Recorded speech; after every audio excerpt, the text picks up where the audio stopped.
Welcome back to Endangered Species Spotlight. This week we're talking about the Panamanian golden frog. The Panamanian golden frog, it is actually a species of toad, but it is called a frog.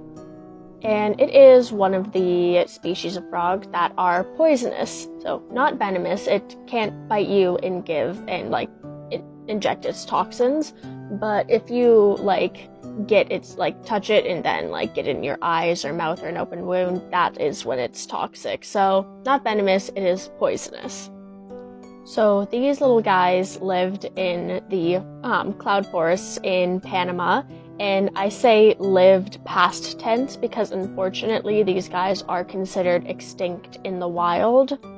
A living one has not been observed in the wild since I think 2009, and they're still around, but they only currently exist in zoos and breeding facilities and captive breeding programs.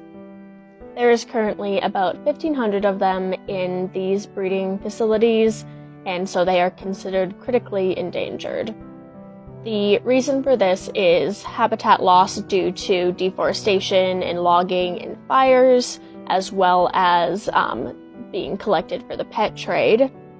But one of the biggest reasons, and probably the cause of their extinction in the wild, is chytridiomycosis, which is a fungal disease that is sweeping through many frog and toad populations.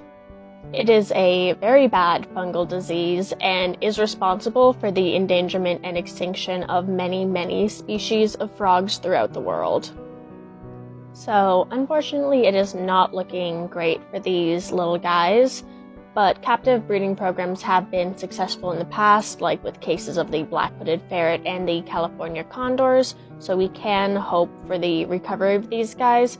Unfortunately, the fungus is still very prevalent in many areas, so we have to make sure that if we start releasing these frogs back into the wild, they won't just die off again from the fungus, because then there's no point in doing anything if they're just gonna die.